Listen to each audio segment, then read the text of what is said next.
दोस्तों, आपका फिर से स्वागत है। हिंदू धर्म में ब्रह्मा, विष्णु और शिव को त्रिमूर्ति के रूप में माना जाता है। ब्रह्मा जी जन्म देने वाले, विष्णु पालने वाले और शिव वापस ले जाने वाले देवता हैं। भगवान विष्णु तो जगत के पालनहार हैं। वे सभी के दुख दूर कर उनको श्रेष्ठ जीवन का वरदान देते हैं। जीवन में किसी भी तरह का संकट हो या धरती पर किसी भी तरह का संकट खड़ा हो गया हो तो विष्णु ही उसका समाधान खोजकर उसे हल करते हैं। भगवान विष्णु ने ही नरसिंह अवतार लेकर एक और जहां अपने भक्त प्रहलाद को बचाया था, वहीं क्रूर हिरण्यकश्यप से प्रजा को मुक्ति दिलाई थी। उसी तरह वराह अवतार लेकर उन्होंने महाभयंकर हिरण्याक्ष का वध करके देव, मानव और अन्य सभी को भयमुक्त किया था। उन्होंने ही महाबली और मायावी राजा बलि से देवताओं की रक्षा की थी। भगवान विष्णु ने धरती पर धर्म और सत्य की रक्षा की और अधर्म का नाश किया। इसी तरह श्रीहरि विष्णु ने कुछ ऐसे कार्य किए थे जिनको जन कल्याण के लिए किया गया छल कहा गया। यदि वे ऐसा नहीं करते तो कई देवी और देवताओं की जान संकट में होती। तो आइए जानते हैं श्रीहरि विष्णु द्वारा जनहित में किए गए 8 छल। 1. शुक्राचार्य की एक आंख फोड़ दी गई। जब राजा बलि वामन अवतार को 3 पग भूमि दान करने का संकल्प ले रहे थे, तब राक्षसों के गुरु शुक्राचार्य ने राजा बलि को चेतावनी दी कि ये वामन अवतार कोई और नहीं बल्कि भगवान विष्णु हैं, जो छल से आपका सारा राज्य छीन लेंगे। उन्होंने कहा कि वह दान देने के अपने धर्म से पीछे नहीं हट सकते। यज्ञ करने के लिए जैसे ही राजा अपने कमंडल से पानी लेने गए, शुक्राचार्य उनके कमंडल की टोंटी में बैठ गए ताकि पानी बाहर ना निकल सके। इस पर भगवान विष्णु ने शुक्राचार्य की चाल को समझ लिया और उन्होंने कमंडल में एक तिनका डाला, जिससे शुक्राचार्य की आंखें फूट गईं। 2. मोहिनी बनकर देवताओं को अमृत पिलाया। राक्षसों के राजा बलि से युद्ध में पराजित होने के बाद इंद्र अन्य देवताओं के साथ अपना स्वर्ग वापस पाने के लिए भगवान श्रीहरि की शरण में गए। समुद्र मंथन से प्राप्त अमृत तुम्हें पिलाकर मैं तुम सभी देवताओं को अमर कर दूंगा। अमृत के लालच में राक्षस समुद्र मंथन करने के लिए तैयार हो गए। फिर जब समुद्र मंथन हुआ और अमृत निकला तो इसे लेकर सुरों और राक्षसों के बीच लड़ाई हुई। तब भगवान विष्णु ने मोहिनी रूप धारण करके देवताओं की मदद की और अमृत को उन्हें ही पिला दिया। इस प्रकार देवताओं ने अमृत प्राप्त किया और अमरता की प्राप्ति हुई। 3. मधु कैटभ का वध। मधु और कैटभ नाम के 2 शक्तिशाली राक्षस थे जो ब्रह्मा जी को मारना चाहते थे। इन राक्षसों को इच्छा मृत्यु का वरदान प्राप्त था। भगवान विष्णु ने उन्हें छल से मोहित किया और उन्हें वरदान मांगने के लिए प्रसन्न किया। उन्होंने अपने हाथों से मृत्यु को स्वीकार करने का वरदान मांगा, परंतु तत्काल भगवान विष्णु ने अपने सुदर्शन चक्र से उन राक्षसों के सिर को काट दिया। इससे राक्षसों की विनाश हुई और धरती पर सम्मान और शांति बनी रही। ये कथा धर्म और अधर्म के युद्ध का प्रतीक है, जहां धर्म की जीत होती है। 4. शिव पार्वती से छीना बद्रीनाथ धाम।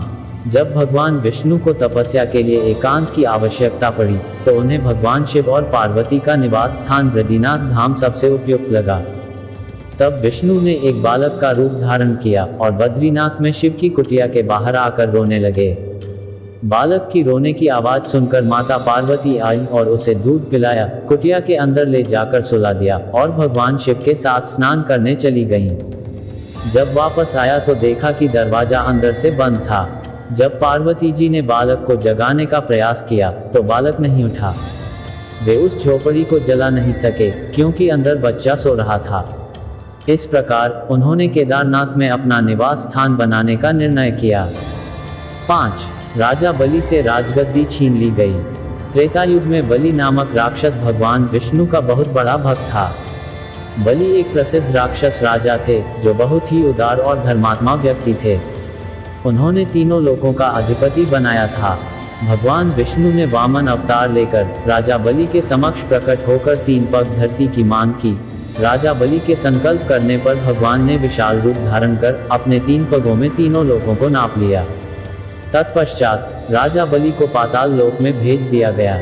6. देवी वृंदा का सतीत्व भंग। जलंधर नामक राक्षस बहुत शक्तिशाली था और उसका आतंक तीनों लोकों को तंग कर रहा था। उसने एक बार युद्ध में भगवान शिव को भी हरा दिया था। वृंदा के पतिव्रत धर्म के कारण ही जलंधर इतना शक्तिशाली था।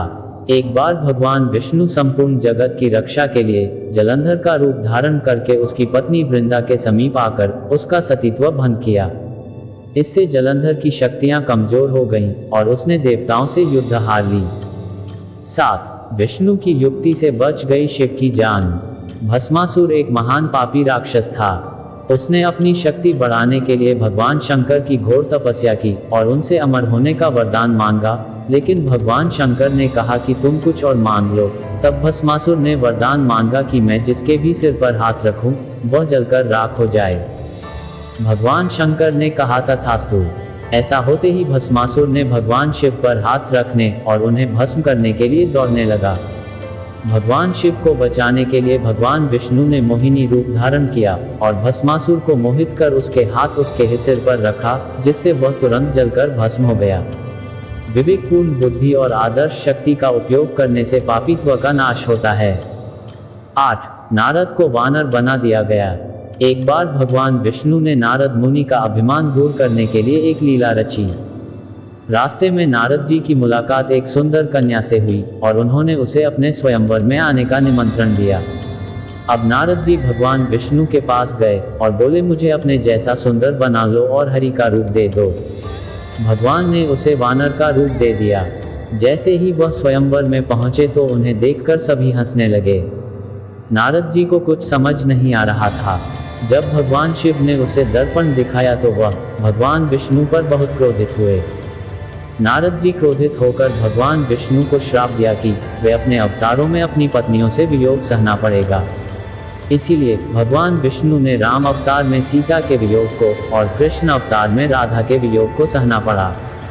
दोस्तों, आपको यह वीडियो कैसा लगा कमेंट करके जरूर बताएं। वीडियो देखने के लिए चैनल को सब्सक्राइब करें। फेसबुक पे देख रहे हैं तो लाइक करें। आपका बहुत बहुत धन्यवाद।